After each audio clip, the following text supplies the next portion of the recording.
So I am actually going to start off with a waiata motetea titled Taku Manawa Hine, and it was composed by Whaiataraina Ferris from Pō Rangahau, Aotearoa in 2009. So, ai, mā koe waiata. Taku Manawa Hine, hei, no tua whakarere no muara no hei. Taku manawa hine, hei. I tuku iho mai no kutipuna no toku whakapapae. Taku manawa hine, hei. Taku whare tangata, taku manawa tui, hei. Wahine ahu, hei, hei. Kia tu te, kia tu hangai, mai a kia tō tike, tō mana tuku iho, no muara no e. My power as a woman is from those gone beyond, from days gone before. My sanctity as a woman is handed down to me from my ancestors through my genealogy. My sacredness as a woman is from within my womb, my big heart. Ladies, wahine ma, it is time to emerge out of the sand so that we stand tall, stand strong, endure, be warrior woman, stand in the pride handed down to us from those gone before. Hoi anō, i runga anō i tērā nei rā, te tino mahi kia koutou. Ko koutou katahi anō ka tai mai, nau mai, hara mai. Oh, kia ora. Okay, that was to help me get rid of the heebie-jeebies. Shake it out a little bit. And just acknowledge te mana o te wahine. Kei konei i te rānei, so he tino mahi tēnei. Kia manawa hine, kia hene ahu hone, kia papatua nuku, ki ngā atua wahine katoa. So, Rangahau or research or Rangahau, it's been an ongoing conversation within Te Wanoa Aotearoa.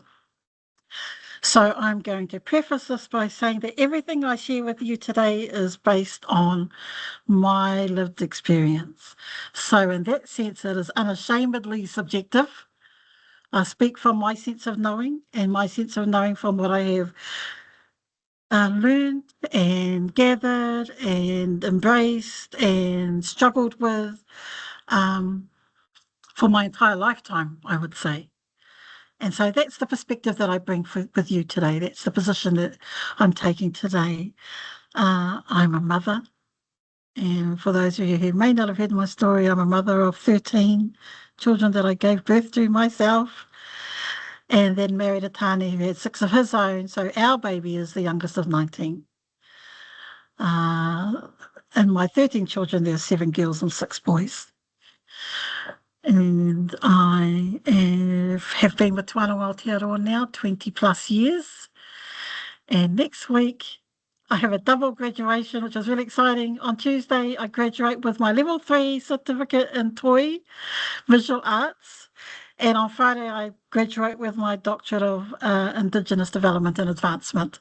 So 2 spectrums, two ends of the spectrum there, but just an acknowledgement of how much I love learning. And so that knowledge of that acknowledgement of lifelong learning. So that's me.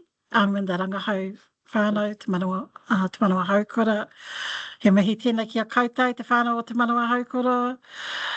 Ko tai mai. And I just want to do a big shout out to Heidi, who's been very gracefully doing the product placement with the Te Manawa haukura mug. Um, just to thank Heidi for being the ringaropa behind all of our kaupapa that you're now going to experience for the remainder of this year. From today right through to the end of the year, we have workshops. We have multiple kaupapa, starting with this workshop series of looking at the different aspects, all aspects of Rangahau and research. And then after that, we have a Manawa, we have a Women's Hauora series, and you will start to see the pānui about the menopause guest speaker that we have, who's part of a Fulbright endeavour here in Aotearoa. We have a poetry series that our beautiful Marama Solsano, who also just defended her old defence and will graduate as well this year. So hopefully this year, Dr. Marama Solsano taking us through a journey of poetry, composing, unpacking, and then ending in a mic night, open mic night, where we get to share those. Moving into our Brovember, so our November, Movember, we've got Brovember happening in Tuanau Aotearoa and celebrating our tāne, and have a Hauora series dedicated to our tāne. And then we also want to acknowledge that some of our whānau may be successfully going to Whipsy to present this year. And so if those whānau are successful, we're going to invite them to come and do a little sneak peek of their presentations with us before they actually present in November at the Whipsy conference in Tāmaki. So a busy year ahead of us. Huia no, the link that you've received to attend today is the same link for every other kaupapa. And we are happening on the last day of every week, right through to the end of the year now. So this is your Friday date. Set in your calendars. And whether you come or whether you're not able to, hei a koutou te tikanga. Okay, but we'll be here. Heidi and I will be here. Oh, except for me, I won't be here next Friday. I'll be graduating. But Morihu McDonald, Dr. Morihu McDonald will be here to Malaki, you if you're back again. Okay. So the way that, if anyone knows me, the way that I share my kaupapa is I like to talk through stories, and a lot of those stories, of course, are my own stories, but they weave in and out of the kaupapa that we're here for. And so there's always a point where we can come back and just check where we are. So they act as signposts along the way. And feel free to ask questions. Heidi, if you could keep an eye on the chat, if anybody's got partai in the chat, feel free to put them there. But there's no wait till the end and then ask. We're just going to be organic and let it happen naturally. And if we go off on a tangent, paiana, I'll always find a way to get us back again to where I need to be. So no worries with that. So I'm going to share a couple of things today. One is still in development. It's going to be continually evolving, and that's a digital zine that I'm having a tutu with the help of Canva. And the other one is a PowerPoint that I've got up here. But the slides are really just there for prompts. So let me firstly share the slide. Share. I can't even find the share. Share. Right. Windows.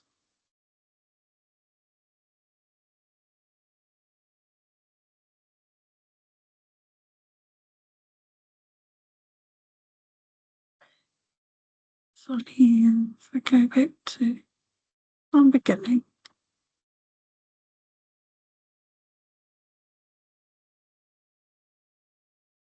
Can everybody see that slide?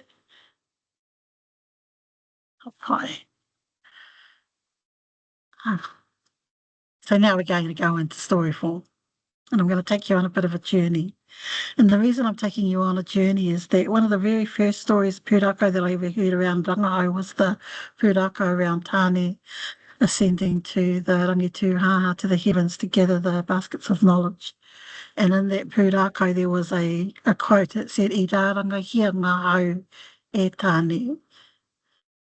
I te iki aki ki ngā rangituhaha, ki te tikiinga ki te mātauranga. Ko te kite aronui, ko te kite. This is when I forget them. Tuatia, ko te kite. There's a third one. Please, someone in the chat, put the names of our three kite in the chat.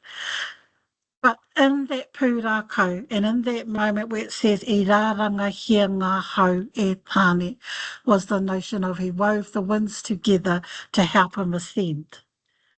And so, for me, the weaving of the winds is how the stories come through.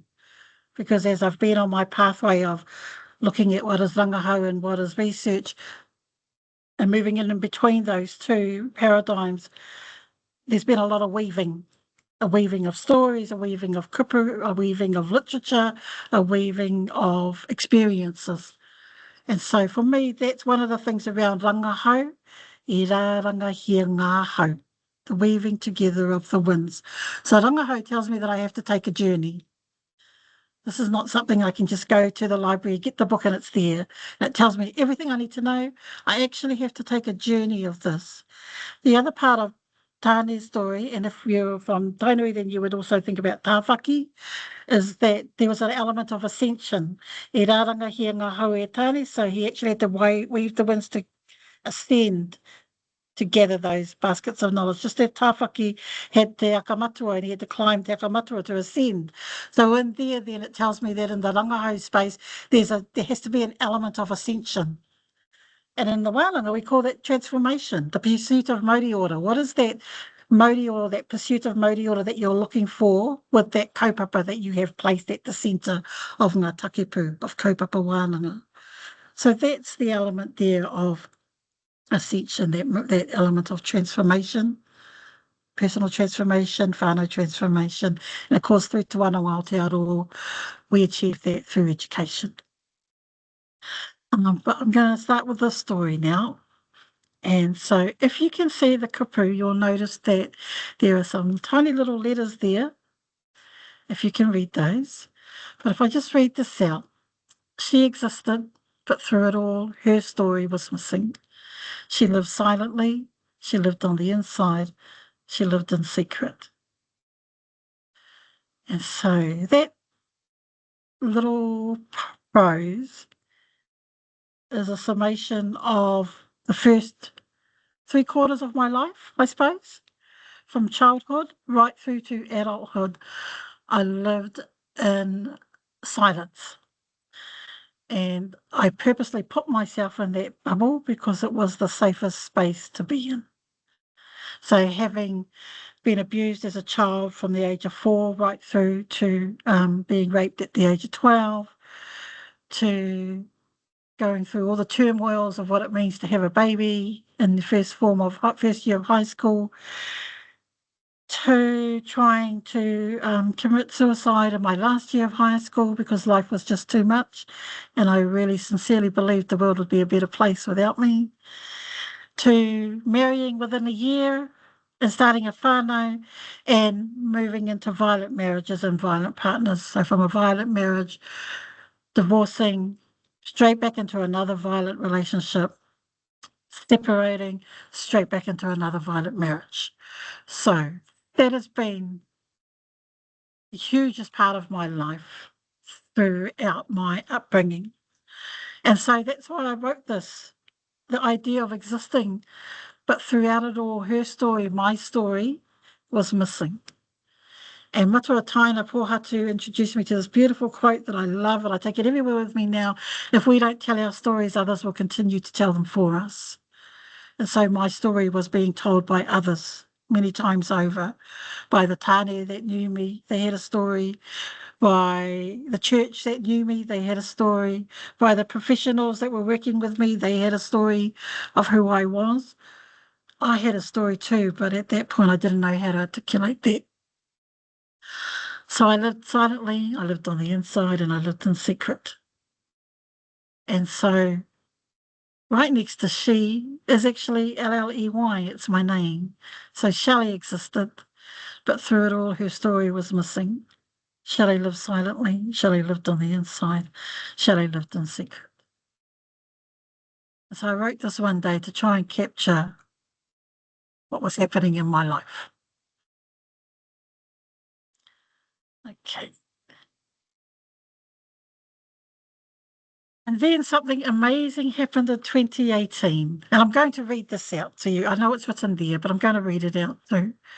And it's part of a chapter that I published in a book called Essays of Love and How BTS. So if anybody knows me, BTS is my thing.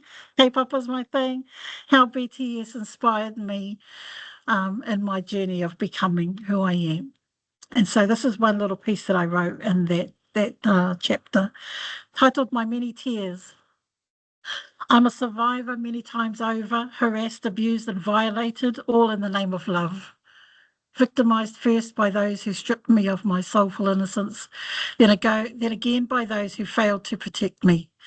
To stay alive, I bury my pain, hope, and voice deep within. I'm only 16. Within a heartbeat, I'm 50. Painfully, I realise I'm still that young girl, shattered and forgotten, waiting to be saved. BTS enters my life, and the embers of hope that once lay dormant begin to reignite. But it will still take time to find my name and reclaim my voice. It's 2018 and I'm 53, laying within the sacred embrace of an ancestral meeting house, receiving my moko kauai.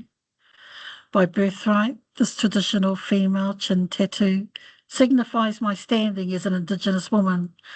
She carries the name Tini Roimata, representing my many tears. As I take my first breath afterwards, the breath of my past, present, and future entwined, I finally hear my name being called. Once I lived a life of shameful silence.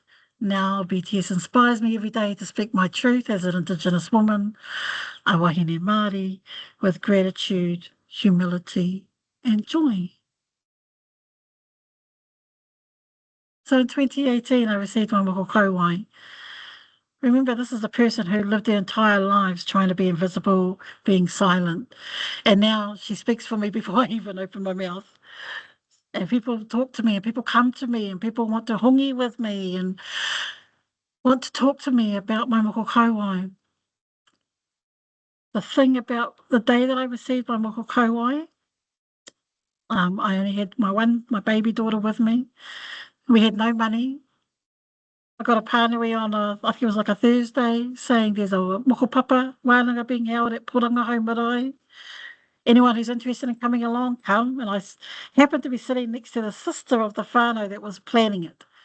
And I said to her, I want to go. And she goes, go. So I thought, cool.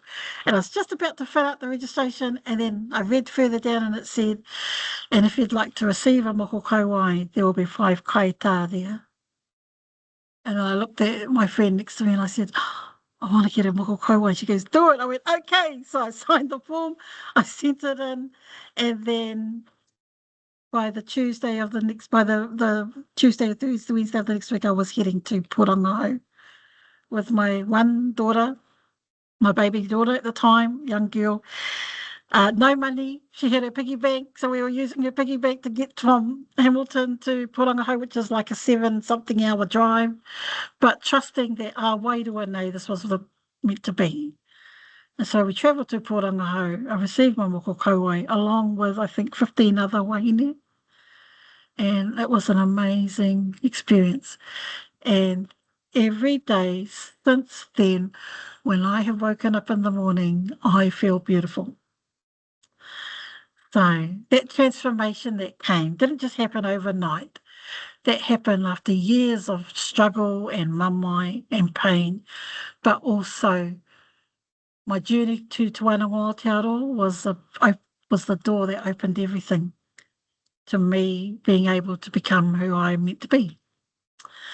So that's why I started off with the poem at the beginning, but then I want to take you through the story that I wrote. So I published this in 2021. So where does that bring me to now? Kai atu aku mata ki rungi a taupiri, he maunga mā tiro tiro ki te ao e kanapa mai nei. Tauheke atu ki Waikato, te Waikaukau o ngā mātua tūpuna. Ka tū tangata whenua hau ki tōku marae, ko horohora tērā, ko Waikato tōku mana, tōku ihi, tōku manawa tū ki te whenua. E rere rā te waka o tainui, ko te tangata o ronga, ko hoturo, ko Shelley oi Maria Hoani taku ingoa. So for somebody who buried her name and buried herself, to somebody who then heard her name being called when I received my moko kauwai, and the karanga was the first thing that greeted me, to now being able to know and understand he mana wahine ahau, and that he mana tō te wahine, he mana tō te tāne hoki. But that mana wahine that has been hoa haere, another kohawha matutaina, that hoa haere, that travelling companion with me, that critical friend that has helped me on my journey to where I am today. So he uri ahau no Ngāti Pou, no Ngāti Mahuta, hoi anō no Waikato iwi no Tainui waka. He uri hoki ahau no Ngāti Mākino i Te Arawa waka, ki te taha ki tōku pāpā.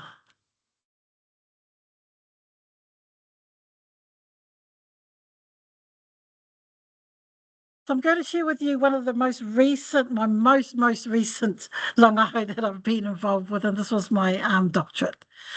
And years ago, as part of a big shake-up of our degrees, I was part of the team that helped to develop the kaupapa wānanga and kaupapa rangahau kōnei ako that are now delivered in our social work and our primary teaching degrees. And as part of the degree whānau, I gave the degree whānau, that suite of programs, the name Taumata Atakura.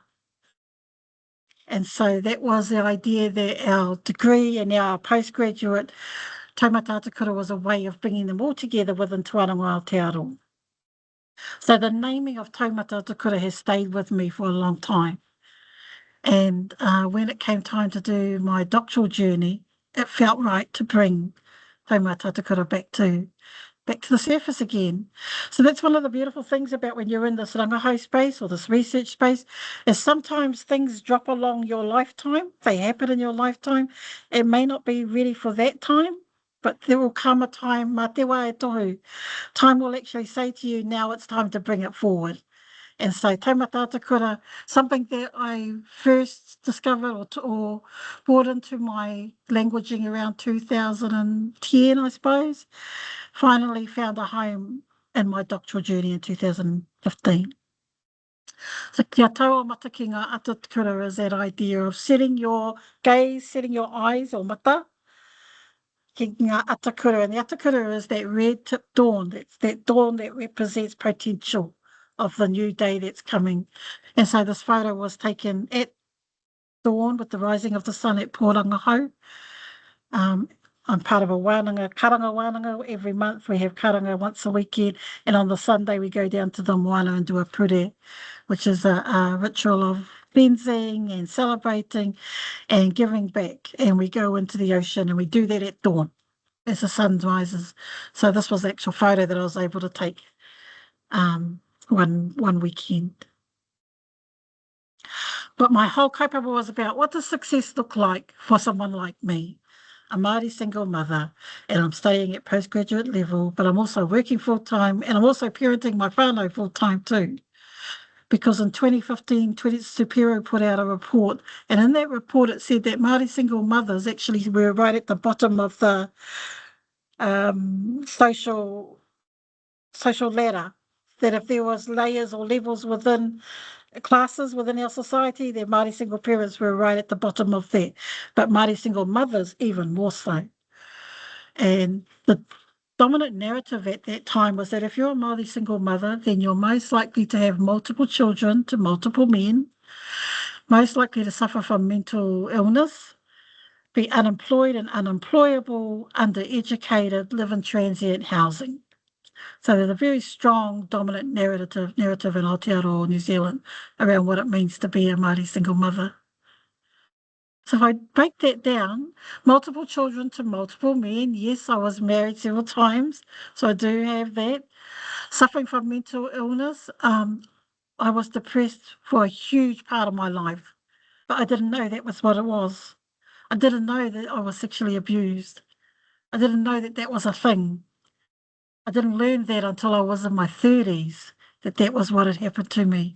So it makes sense then that I lived under this kapua for so long, that I was in this world of depression, prenatal, antenatal, postnatal depression, because I had so many babies, one after the other, starting from when I was a child, carrying through to my teenage years.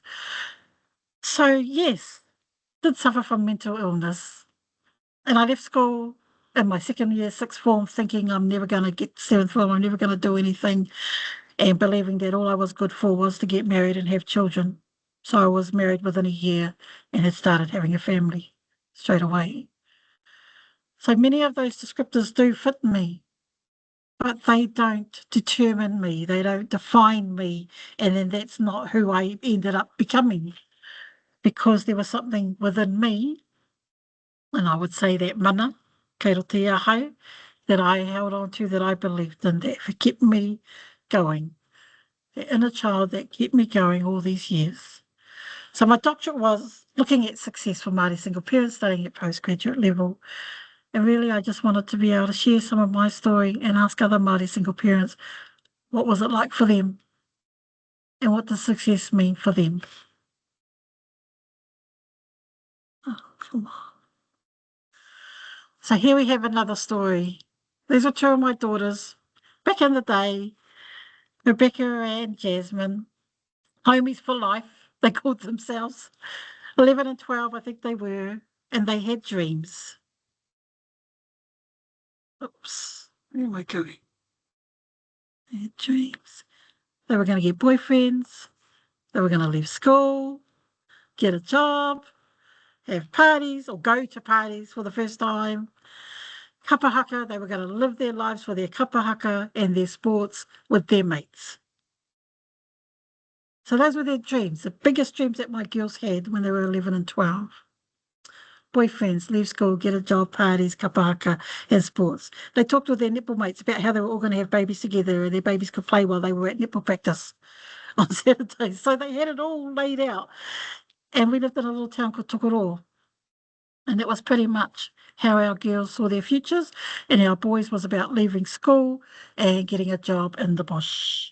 So there was pretty much the futures mapped out for our young girls and boys. And of course, the babies. Can't leave out the babies. Along the way, though, something happened. I had completed my bachelor's while they were still babies, but I started my master's when they were growing up. So they had seen me studying and working and doing all of this. They had also seen me become a single parent. So the year that I started my master's, I had recently also decided to be a single parent by then, and ended my violent marriage and was working with Te Whanonga Aotearoa, and which is why I could end, because I was earning an income. One day while I was studying in the bedroom, I could hear these two girls having a bit of an argument in the living room, and it was building and escalating, and I thought I'd better get in there and find out what was going on. So I went in there, and the tuakana, who was wearing the white top, says to me, says to her tainer in the blue, go on there, you tell Mum. I'm not going to tell her. You tell her what happened. And my girls were notorious for getting into trouble, so I thought, here we go. And then the one in the blue says, what? All I said was, I'm going to go to Otago University to study. And then her tuakana straight away goes, you can't. How can you go there? We can't go and live there. Who's going to look after you? Why can't you just study closer to home? And there was this realization. The languaging had changed. From babies to university, something had changed. And that's what I realized. Our whānau narrative had changed. That dominant narrative that I was part of in society, That dominant narrative that says that if you're a single mother then and you have daughters, your daughters are most likely to become single mothers as well, had changed. And I wondered why. And then I realised they had experienced life with me as a parent, as a tauira, as a kaimahi. They were all wānanga babies. Whenever I was in the wānanga, my children went with me everywhere. They were seeing me and hearing me talk about my kaupapa all the time, to my workmates, to my friends. Maybe not directly to them, but they were around that all the time.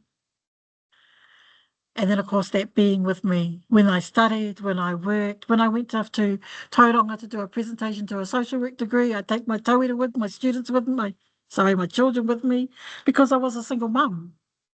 And I needed to take my children with me wherever I went. So they saw and lived and experienced all of those firsthand. And so from that, they learned that education equaled a better quality of life. And for us, when we were able to buy milk in a bottle instead of milk powder and buy butter instead of margarine in the big containers, there was a change. That was a huge change in our whānau.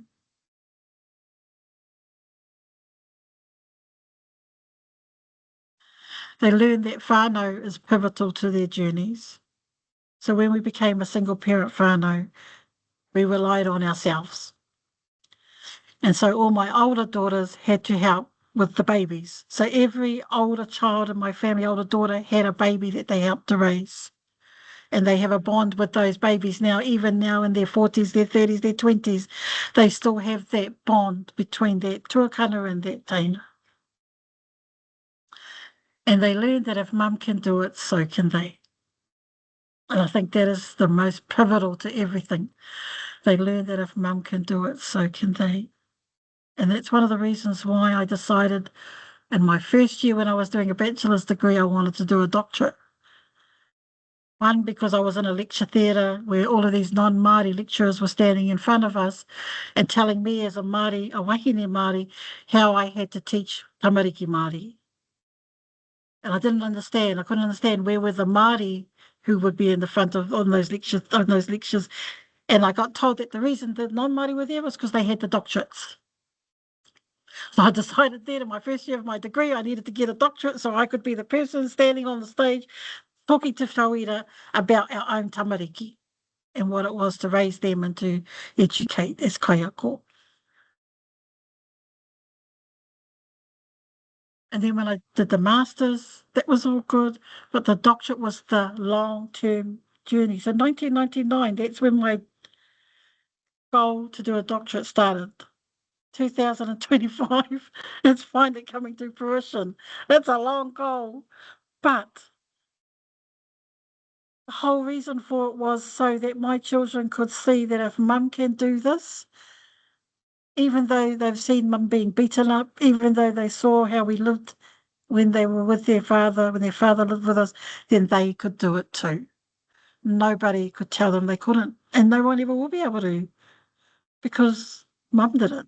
It's like, whatever, my mum could do it, so, and that's the thing, is if this is their aspiration, then I want them to do that. And they've already got this vision now that mum can do it, so can I. There is nothing that separates them. So that's why it was so important for me to finish this blimmin' doctorate after all these years, after starting in 2015, so 10-year journey, after falling out of love with my kaupapa so many times, after having a pity party many times and having to ring up a friend to tell them I want to quit, I don't want to keep doing this, and then being reminded of my why. Why was I doing this? It wasn't about getting the doctor title. That's cool. It wasn't about having letters after my name. It was about showing my tamariki that if they wanted this, especially my daughters, then they could do this too.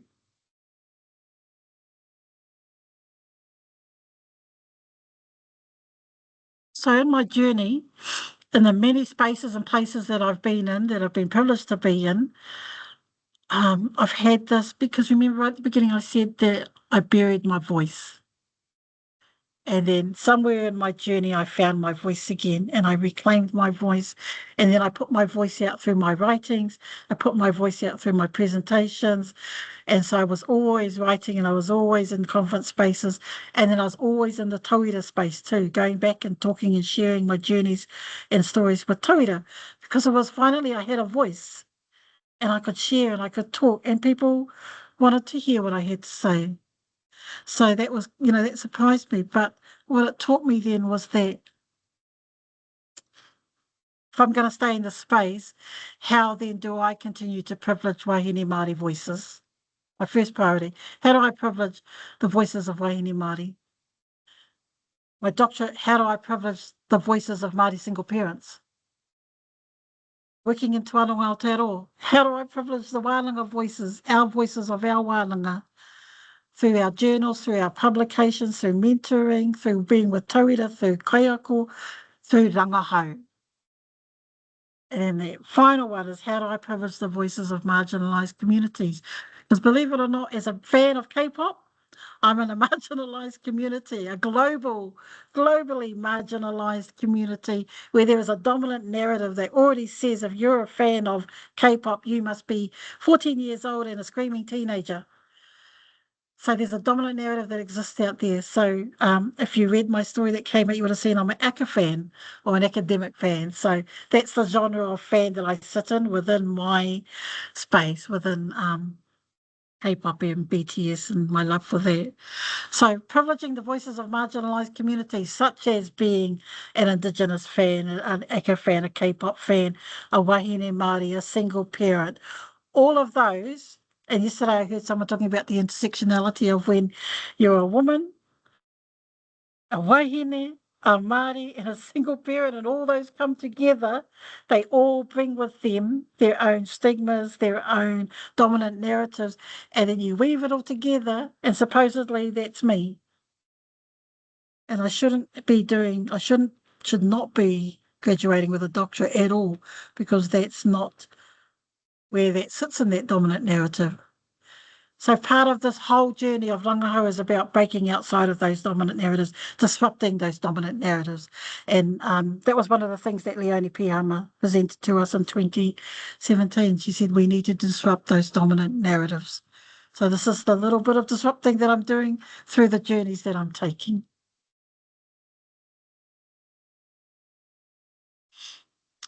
The other thing is a descendant of Tainui. We have our tungi and we have our whakatauki. And so one of those ones that we have from Tawhao is Makua noe hanga tōku nei whare. I will build my whare. And so I think about it that often. What is the whare that I'm building for me and my tamariki, for my mokopuna, but also in the rangahau space, what does that whare rangahau look like for me?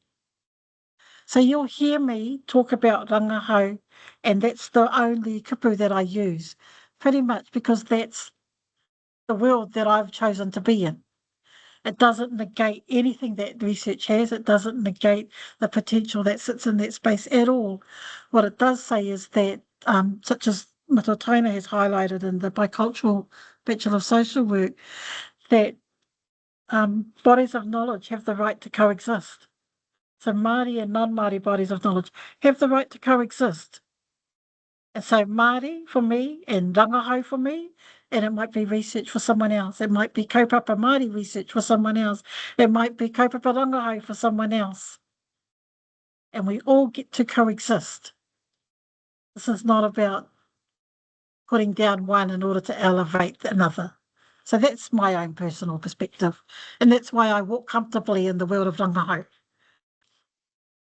And so I anchor it in again, not just Māori ways of knowing, doing and being, but actually wahine Māori ways of knowing, doing and being. There are ways that we as wahine Māori know this world, conceive this world, perceive our environment. And that's what I want to be more in touch with. What does it mean to be a wahine?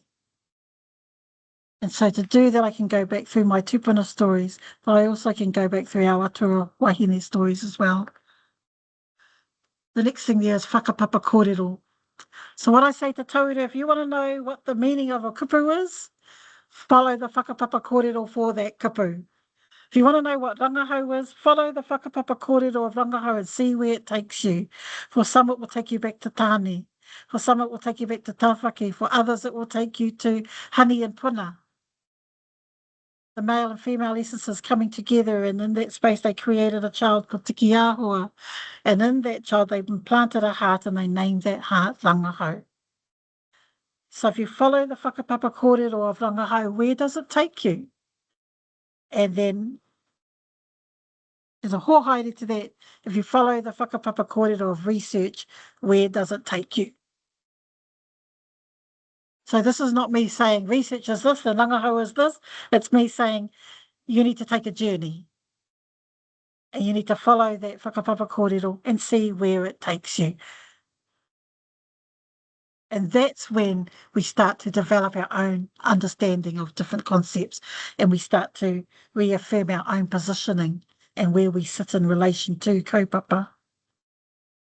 And of course, with Te Waronga Aotearoa, we have uara and takepu. But overlaying everything, whatever tikanga, there's ethics, there's principles, there's values, there's takepu. All of that is in there. So I look at that and I think there are tikanga that I have as a wahine. There are tikanga that I have that are very waikato based tikanga. The tikanga that I've been taught are whānau nei. And one of those is Mā te wā e tohu. Was very much a tikanga within the whānau passed down from my auntie. And another one was I runga anō i te aroha me te rangi Māori.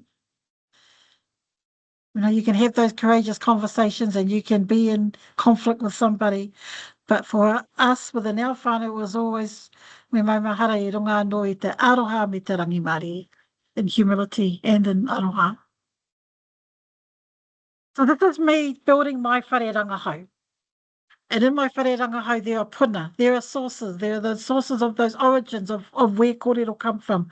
So I'm following the puna, and they're taking me back to the pūraka of our atua wahine.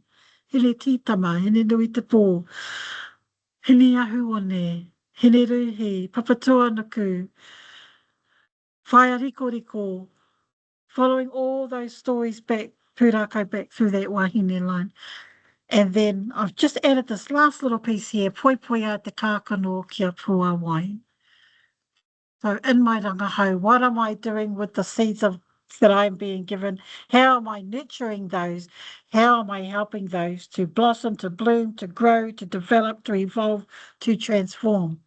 And if we go back to kaupapa wānanga, at the heart of kaupapa wānanga is our kaupapa, and the idea is that we are in the pursuit of mauri ora for that kaupapa. What is that sense of mauri ora that we're trying to elevate? So me building my own whare rangahau. So I would encourage everybody to look at your own whare rangahau. What does that look like? What is housed in there? Who are you bringing in there? And you'll see there that I've taken a position in rangahau, and I've also taken in, from an academic term, an insider positioning. That means I center myself within everything that I do, and I speak from that out. And so kaupapa Māori research actually says we need to do that. We must center ourselves in our own stories and then work from the inside out. Kaupapa wānanga, wānanga and our takepu are exactly the same. We take the takepu, we put them within us, and we work from the inside out. So what are my koha obligations and responsibilities to Lucy? What is the kaitiakitanga that I can bring to Catherine? What is that āhurutanga I can put in place for Alex? That's how our takepu are designed to work. Not the what can Lucy do for me? What can Catherine koha to me to help me on my journey? So again, that insider positioning is very important for me, for my journey. And so I encourage everybody to find your position too. Where do you position yourself and how are you positioned? I'm positioning myself as a wahine Māori, as a descendant of Tainui Waka, of Waikato, of Ngāti Mākino. And so if you're Māori, where do you and how do you? If you're non-Māori, again, where do you and how do you? Some people will position themselves as Pākehā, some as Tauiwi, some as Tangata Tiriti. So again, it's your own positioning and being really clear about that so that when you come into relationships with Māori and with Indigenous, you understand obligations you have in that space and the responsibilities you have. So mākua no e hanga tōku nei whare. And that is my invitation to everybody, that you take the time to start building your whare rangahau. What does that look like for you?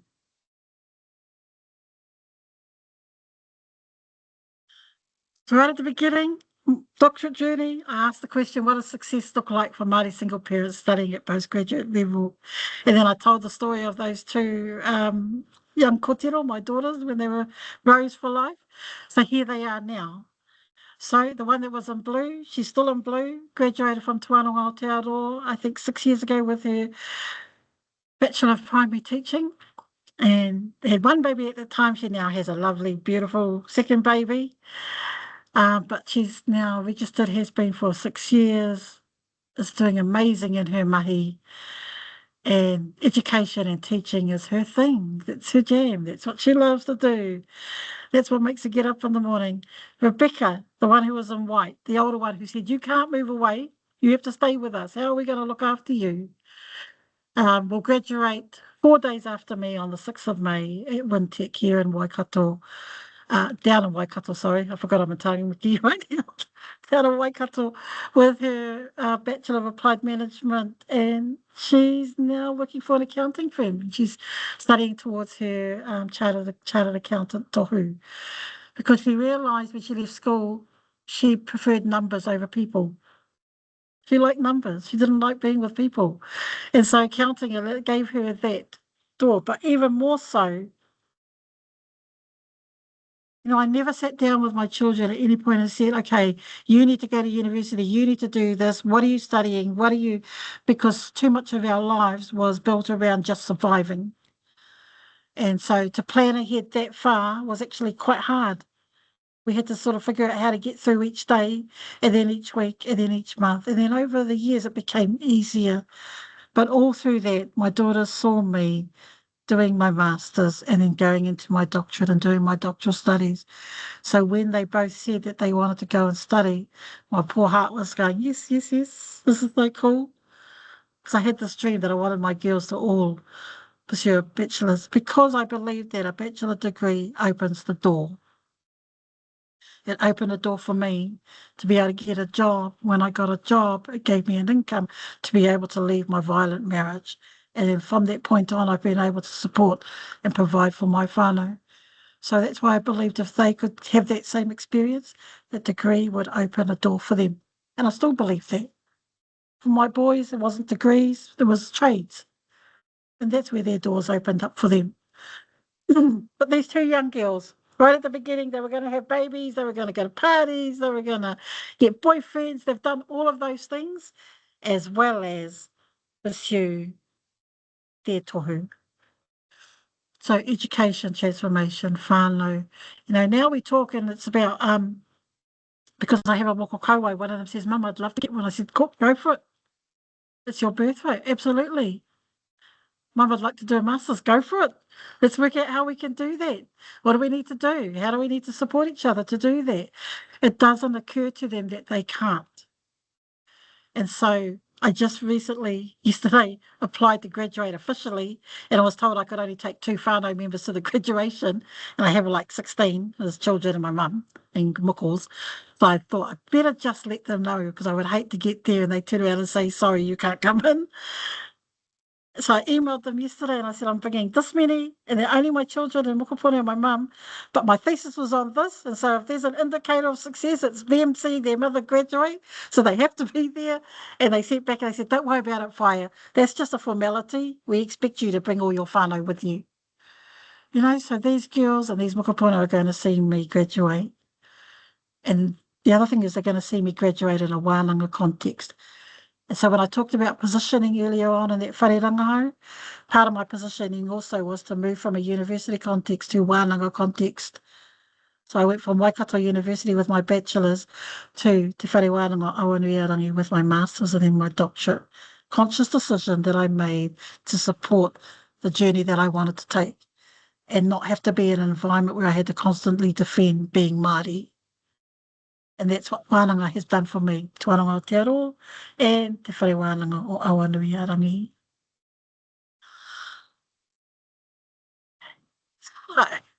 Let's do a shout out to Copilot AI right now, JJ. I put in a descriptor and I said to create an image of a typical European house that joins seamlessly to a wharenui. And this is what it created for me. And the reason for that was I was looking at this idea of research or rangahau, research and rangahau. And so, as Māori, we automatically live in a world of both. We live in a colonised society, but we are also Indigenous. So those worlds are seamless for us. And so that's why I wanted the whare seamless, because we move in and out of all of those spaces seamlessly. We're in academia one day and then we're on the marae the next. We're in a boardroom doing a presentation in one day and then we're on the marae doing a karanga or pōwhiri. We're moving seamlessly between those spaces. And so that's why I wanted that image. But more so, it was about providing a visual cue of that. This is not me saying that they live side by side and that they should be merged together. This is just me saying that this has been a reality of the context that I live in, that I've had to be able to move seamlessly between both of those worlds. And I don't see myself as Shelley on the marae different to Shelley in Te Wānau Aotearoa. I'm the same person. I might be a bit more confident in Te Wānau Aotearoa, and I might have a stronger voice in that space, but on in my Te Ao Māori, the voice that I'm actually wanting to reconnect with is the te reo o te karanga, te reo o te manawa hine. So that's the voice I'm actually seeking in that journey that I'm on now. And so for me, this is how I was able to visualize that.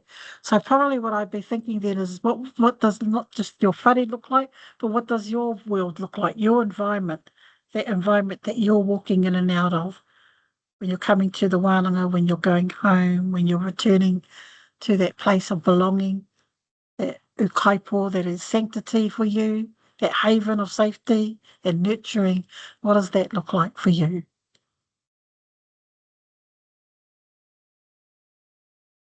And this is the last slide on this, and it's just really, I asked the question, what does success look like? And so after everything with my doctorate, this was one of the pieces that I've taken from that. What does success look like for Māori single parents studying at postgraduate level? The ability for Māori single parents to live as Māori, to engage in education as Māori, to parent as Māori, to lead as Māori, and to aspire to rangatiratanga for their whānau means asserting their identity as Māori, reclaiming spaces of engagement and pushing back against the day-to-day influences and impacts of colonisation. Whether we are securely established within their or our tūranga waiwai, or seeking recognition, rangatiratanga ensures that parents along with their whānau can weave their futures in ways that serve them best. So what does single parenting, what does success look like for the small group of Māori single parents that I was able to share my doctoral journey with? Māori single parenting is an expression of rangatiratanga. Imagine that. Imagine a news article coming out saying Māori single parents are rangatira. Māori single parenting is an expression of rangatiratanga. That's probably not what we'd see or hear. But if we're disrupting those dominant narratives, then it needs to be. And for some it might be mana motuhake, for some it might be something else. It might be tino rangatiratanga. Rangatiratanga is this positioning or stake that I've put in the ground at this point. For some they might say, I'm not Māori, I'm Ngāti Parau, I'm Tūhoi, I'm Waikato, I'm not Māori. Well, again, that's the positioning that we take as our own individuals, and that's for every one of us as Māori to decide for ourselves. And that's what this kōrero was saying. It's not up to anybody else to determine. If I go back to that beautiful quote from Matua Taina, if we don't tell our stories, others will continue to tell them for us. So this is the beginning of us trying to tell our own stories as a small group of Māori single mothers and fathers within Aotearoa. So that's the end of the PowerPoint, so I'm going to stop sharing that and just bring us back. I know I've done a lot of talking, And I've shared stories along the way, and I had a little bit of tangi, and that's all good. I'm all good with the tangi. It's just another Hoani that travels with me. But really, what it was just me saying, I can only speak from what I know, and I can only share from what I know. And my invitation to everybody else is for you to take the journey for yourself so that you too can tell that story from your own positioning. And whether you anchor yourself in research or whether you're in Rangahau or wherever you position yourself, it's about being able to articulate that. Now, one of my struggles is I cannot clearly articulate what is Rangahau. Because people want to know, well, what's Rangahau? Research is this, what is Rangahau? But what I can say is follow the whakapapa kōrero of that kupa and see where it takes you. Take your own journey of getting to know and coming to know and see where that takes you. Some of the hua or the fruits of our labours in this journey may not even be visible in this lifetime. Some of the fruits of what we are doing in our research or in our rangahau may not become evident until 2 generations, 3 generations later. What I know now in my whānau, though, is that I'm the first to graduate with a doctorate, which is all cool, but my daughters all saw mum move from violence into a home where we were able to build our own safety. We were able to strengthen our whānau. And even though the daughters all live in their own separate whare and their own separate towns, wherever they are, that whanaungatanga that we have with each other means that we're only one chat away. And that's how quickly they move. If one of the sisters is in trouble, they move very quickly to be able to put that support in place. So Jax, whānau transformation through education. You know, that's the story that I talk, that's the journeys that I've taken, that's the experiences that I want to share. And for me, Rangahau was the vehicle to do that. But can I tell you exactly what Rangahau is? Maybe not. But then again, that also is a colonised form of learning where we're waiting for someone else to tell us what the answer is. In our kohanga reo, we see our babies, they naturally will argue back and go, ka whaia, kei te he tērā. And you'll see the kaiako and the koe going, he arani tēnei nera, ka, he hara tērā te arani, he aporo ke. Our babies will all, naturally have that tau kume and that challenge. And then they get to kura, and if they've gone into mainstream kura, they soon learn not to ask questions, and they soon learn not to argue with the teacher, and not to just be disruptive, and not to be distracting. And then by the time they get to high school, and then they're now being told they have to think critically, it's not surprising that many of our people don't know what that means to think critically. So that's my kōrero around Rangahau. Be critical in your reflections and your thinking. Any piece of literature you read or any piece of information you're getting, look at it and think, who has this been written for? And who is writing this? Who's telling this story? One of the pūrako that I read a lot around Hiniahuone was that Tāne breathed life into Hiniahuone, and then that was the first breath of life. And then there was this literature being published about Hiniahuone being this recipient, this passive recipient of that breath. Like Hiniahuone had nothing to do in that relationship at all except just be there and receive the breath from Tāne because he was the one doing everything. We remember the colonial influence of those writings in that time. And then I came across another piece of writing and I thought it was amazing and it resonated so strongly. And it was Hiniahuone telling the story herself. It was written in that story, in that voice. And she says, that first breath was mine to receive, was mine to hold, and mine to release. And so that for me was a shift in my thinking, was that There's one version that says she was a passive recipient and was just given it. There's another version that says it was hers to determine right from the beginning. Hers to receive, hers to hold, and hers to release. So again, encouraging you all, those are the sorts of journeys that you have to take. Those are the sorts of experiences that you want to have. You want to be in those moments of tension. As Paulo Freire says, conflict is the midwife of consciousness. So anytime we're in a space of taukumi, what is the learning that can come from that? What is that consciousness raising that's going to happen as a result of that? So now I just want to open it up. Kōrero, reflections, disagreements, anything. There's been some beautiful kōrero in the chat. Ngā mihi kia koutou. But just opening up the chat now. Tātai, even if you have your own whakaaro, good to put it out there. You know, this is not about me saying everybody must think the same way. Kia ora. Kia ora. Wonderful, wonderful kōrero, Shelley. I'm really enjoying listening to you today and your kōrero about Rangahau. I have a Rangahau related question in terms of your PhD journey and settling on the topic matter that you did, your Rangahau journey. Where you started is where you finished, is that how you envisioned your journey, or how did you approach your Rangahau journey from what you thought it would be to what it ended up being, aside from the hair pulling out and the crying in the corner of the room that PhDs go through, but the actual, like Rangahau in itself, the journey and how we think about things and what we, in terms of what it's going to end up being, sometimes is, what they say, it's, the destination is different than because of the journey that we go through. So what happened with you? What kind of reflections can you give? So the motivation for the kaupapa that I chose came out of conflict. That's why I said that little whakatauki. Conflict is the midwife of consciousness.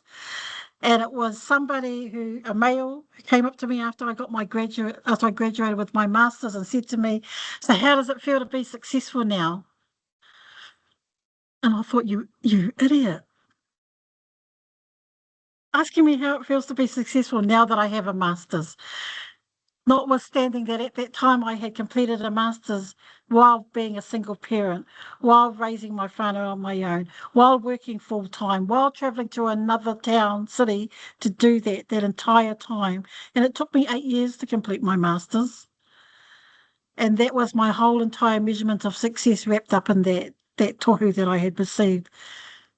And yet I'd always believed success for me was getting my daughters to adulthood without being sexually abused, and getting my sons to adulthood without committing suicide or without being incarcerated or without becoming the violent partners in their relationships.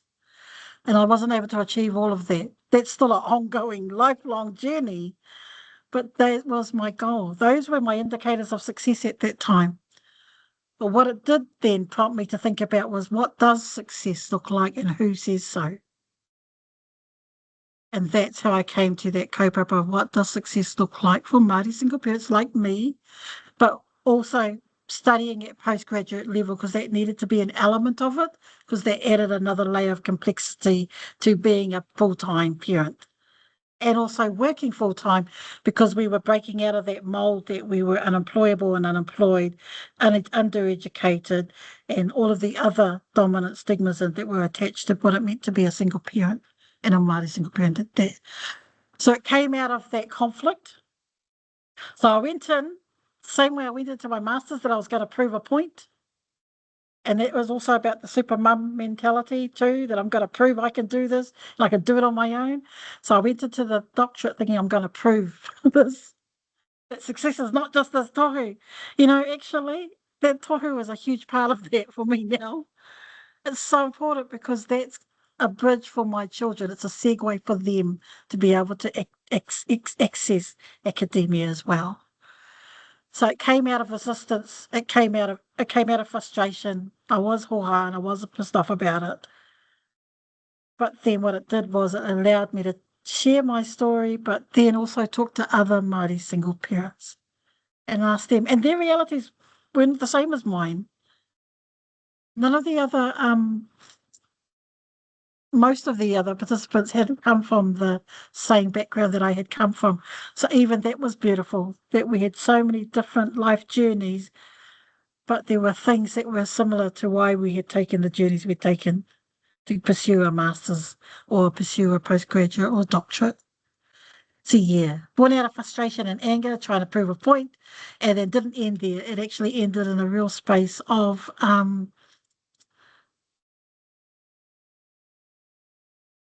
feeling toe, and then thinking, what am I going to do next?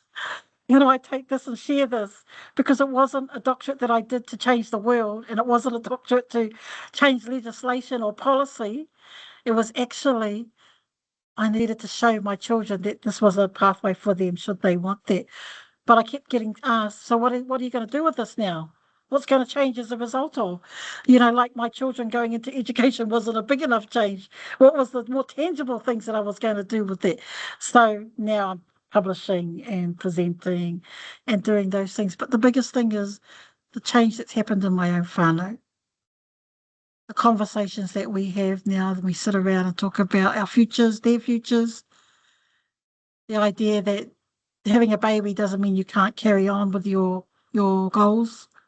Having your baby along with you makes it even more special because they get to grow up seeing that, feeling that, and experiencing that. So ko tērā, Kimi ora. Toitoi shells from Alex as well, just in the chat. Oh, Alex, I can't see I'm the still chat. recovering from crying from your kōrero. If you could have a cup of tea with your pre-bachelor's Shelley, what advice would you give to her? Tēnā share Rangahau, what would your must-know tip be? Okay. So when I started my bachelor's, I was still in a violent marriage, and it took me 3 years to get permission from him to apply to do my bachelor's. And I just knew one day he drove home, and I could always tell his mood by the way the car came up the driveway, because we'd be in the house prepping for him to come through the door. And I could tell that he was tired that day. So he came in and he was tired and grumpy. And I said, if I do this doctorate, this bachelor's degree, you can stop working and I can support the whānau. And he goes, well, go on then, fuck off, do what you want to do. And that was the permission I needed to get my paper signed, to send them in, to get onto the degree. So the degree was actually, my auntie had said to me one time, she'd seen me after being beaten up, and she said to me, Shelley, if you become a teacher, you'll always have a job, meaning that you'll be able to support your whānau, which is why I'd never left. I couldn't imagine how I could support my whānau. So getting the degree then was key, but that meant that at my entire degree I was still being beaten up in there. I was now in a classroom with other men, so that was also a challenge. So for 3 years of my degree, all the men in my class were gay, because that was the only way that my husband would accept me being in a class with other men. So I had to live double lives. I'd go to university, I'd be intelligent, and I'd be this, and I could do this. And I made the Honours Club, the Golden Key Society in the first year because my grades were so high. And then I'd go home and back to almost that barefoot and pregnant mentality, where I couldn't even leave the driveway without permission. So if I could go back and tell Shelley anything, it would be finish the marriage earlier. Actually, stop the marriage before you start and start brand new. But it would also be that I felt alone a lot through the degrees journey, because I couldn't see any other woman like me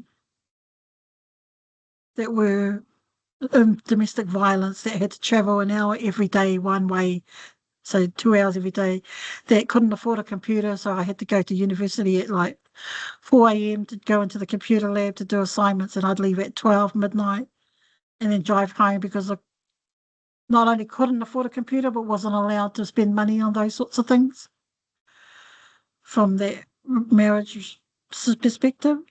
So if anything, I would just tell her she's amazing and she can do this. And one day her kids are going to actually see her example and they're going to appreciate her more than anybody else.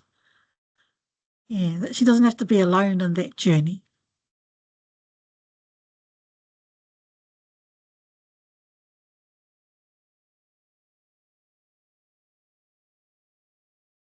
So I have a part-time Shelley. Right? Did I get, especially your kōrero around the I suppose the perception of being who you are and the situation that you were in. Did the negative perception, even without people saying anything, just them, you can feel it, or them, Mm. looking going, what are you doing here? Mm. Or especially in spaces where, it is dominated by certain people, and not just culture, but, gender as well. Did the negative perception ever affect your motivation, or did the motivation always kind of like, was there at any point in your journey, did you ever think like, oh, the effect of how people were looking at you or what they thought about you, did it ever make you want to give up? I think part of my history in Te Whanau Aotearoa was that I did experience workplace bullying by a manager, a male manager. And because I already had low self-esteem and I was already struggling to be a good mother and be a provider and go to work every day and do all the right things, it was very hard when a male manager did that to me, because I ended up talking to Katie, Bentham's wife, one day, and I said to her, I had to leave a violent marriage to get away from that. I don't want to leave my job. So I really love working at the wānanga and I don't want to have to leave. So that was difficult because my background came through with me. And so it was very, people soon learned, and I was very open about who I was too, that, and this particular male manager, what's the word, exploited that. And so it was hard, because even if I wanted to talk to HR, I had to go to another city, because HR were afraid that he would find out I was talking to them. So that was hard. And the other part was in my doctorate, because I finished my master's thinking he mana tō te wahine, he mana tō te tāne, and in Te Ao Māori it's a complementary relationship. So I wanted father and mother's stories in my doctorate space. What I underestimated though was that I would be triggered by talking to men I didn't know. So I actually had this big brainwave that I was going to have some single fathers in my group. And then I got so anxious that I couldn't even approach a single father to talk to my kaupapa about them, because I'd never been in good relationships with men before. And I had to talk to my supervisor. So what she suggested was I use, because whanaungatanga was one of my key principles, was work through the whanaungatanga of the wahine that I knew. And it was through other wahine that they approached single fathers that they knew. They shared my kaupapa with them, and then they came back and introduced me to them, and then those fathers joined into my rangai. And it never occurred to me that I would have those feelings, that I wanted to have male participants and then I couldn't even communicate with them or be in the same space with men that I didn't know. So yeah, so it made me question whether I should take the males out and just stay with my hene, because that was where I felt the safest. But again, it came down to my positioning, was that, in Te Ao Māori, I believe that as Tāne and Wahine, we have a relationship that is complementary, and I wanted that to come through in my doctorate. Kapai, thank you. Good.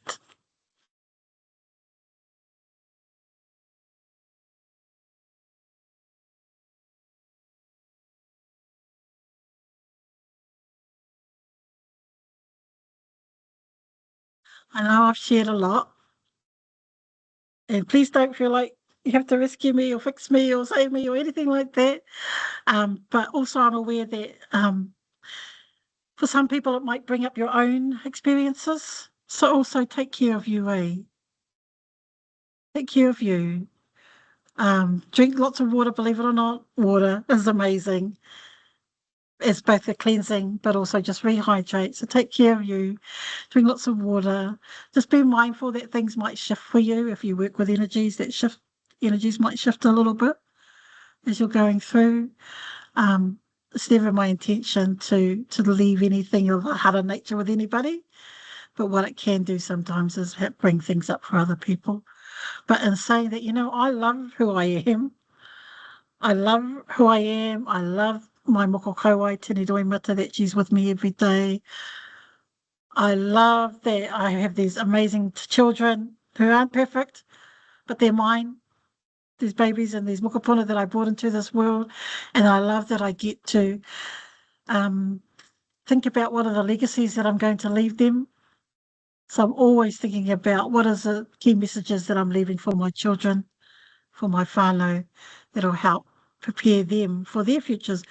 And in that story where I read you about my many tears, right at the very end, I actually say there that, there'll be a time when I won't be here anymore for my children and my mokopuna. And so what is the legacy I want to leave them?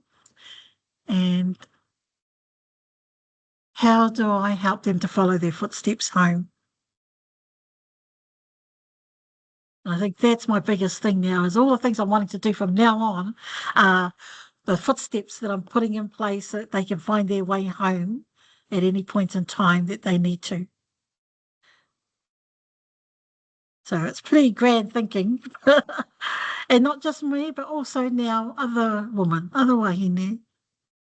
How can I help other wahine who might want to take this journey for themselves?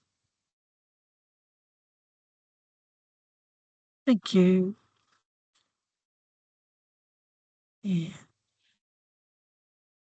Kia ora kouwha. So today the kaupapa was, Rangahau research, make it matter, make it yours. I really can't say enough. You need to make it yours. You need to take a journey. You need to follow that whakapapa kōrero of whatever it is, concepts, ideas, kupu, see where it takes you. You need to take a position, find where it is that you're standing. You need to find out what your why is. I learned really quickly that my why was my tamariki and mokopuna. And so when things get really tough and I feel like just giving up or I'm not happy or anything, it comes back to, but again, this is not for anybody else. It's for my tamariki and my mokopuna, and even more so for my girls. I think about my girls, my daughters and my granddaughters. And so, what's your why? Who are your whys? Because ultimately that's what will sustain you, whether you go down the research path or the Rangahau path.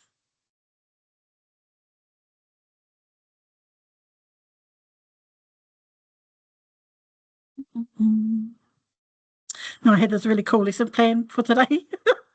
And it had 10 minutes this, 20 minutes this, and then da da da da da. And then I was so stressful. I got it and I said to her, oh my gosh, if you're the only person who comes, I'll be so happy.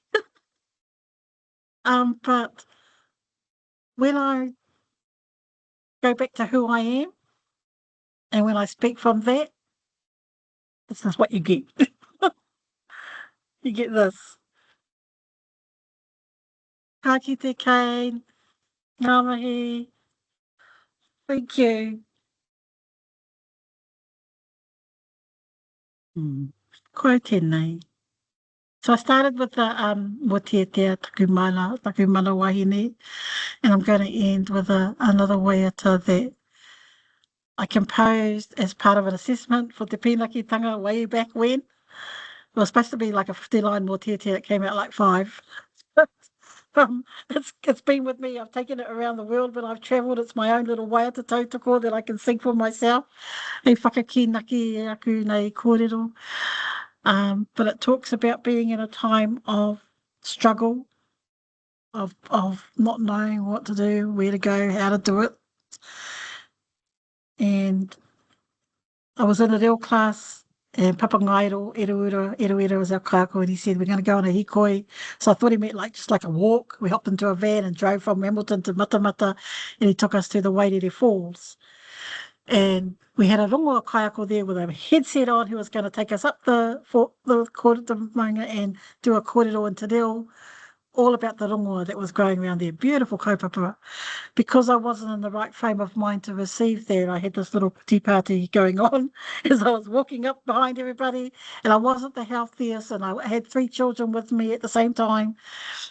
And it wasn't long before I got left behind from the rest of the group, and I ended up right at the back. So I came out of this bumpy part, and there was a little bridge going across a stream, and I walked onto there, and I was just feeling really yuck and very resentful and just didn't want to be there. And at that point, this young wahine that was in my group came back down the path to look for me. And Awhi, she's passed away now, but Tawhimai came back to look for me. And she walked on the bridge, and I saw her, and there was this little moment of relief that someone cared enough to come back. And then she says to me, you know, Whai, you can go back if you want to. You don't have to keep coming. You can go back if you want to. And it was in that moment I had this epiphany. I could go back if I wanted to. I didn't have to keep trying to struggle through everything. I could stop and I could reset. So I took my children, we went back to the van, and I got the kai and the drinks out, and I set up the table. So when everyone came back, it was ready for them to have a kai. While I was standing on the bridge, though, they had a little bit of a shower, and then the sun came out, and the words for this motiatia just dropped, came into my hinengaro, into my ngako. And then in the van, I fell asleep, and the tune came through. So when I got back to the campus, I had my motiatia ready to go. So I was offered to be first up so I wouldn't forget it. And the camera was on, and I got up to sing. And so this is what I'm going to sing for you now to finish off this kaupapa. Okay. Te kuara, te wai ki arere, a whio mai te hau. Kei keli ai, te mamai I a hau. Au e te pari e. Nei rā te rongo a, riringi roi mata, la paina te maramatanga o roto ia hau. Aurawa mai te rā, aurawa mai te rā, aurawa mai te rā. So basically that's saying, you know, you can throw your worst at me. Let those winds come, let those rains come, let those storms come. It's going to hurt and there's going to be some pain in there, and I know that. But nei rā te rongoa, here's the rongoa that I need. Riringi roi mata. Let the tears flow. And then the next thing is te rapaina te māramatanga kei roto I a hau. And then to search for that clarity and understanding and knowing within myself, not anywhere else. And only then will that new dawn come, will that new day come through, and only then will that light come back. So that was the motiatia that I composed and then performed it and used and passed my assessment with. But that really is just about moving from spaces of darkness into light. And the journey for that, how to do that for me, is to have a tangi, because when I store up those tears, that's when all the emotions come. But once I release those, I make room for other things to come through. Riringi roi mata, and then look for the clarity within myself. So I know I don't need to go and look for anybody else. I don't need to go and see a specialist. I don't need to, you know, start with myself first. And that's where I'll find my answers. And then that's where I'll know what I need to do next. Hui anō, koe rā tāku mo tēnei wā. Nei rā te tino mihi ki a koutou. Thank you, everybody who's joined, and to our whānau that had to leave. But welcome to our online All Aspects of Rangahau series. I hope this has been a nice introduction for you. And I'll be back at the end of the series again to talk about ways that we can share our rangahau beyond just publishing and conference presentations. So I get to do a little bit more fun stuff at the end of the series. If you have any thoughts or anything afterwards and you'd like to share those with me, feel free to email me. All good. If you see me somewhere, please say hello and remind me that we shared this time together. Kristen, I know you're always moving past, so I know you're quite easily pop in and say hello.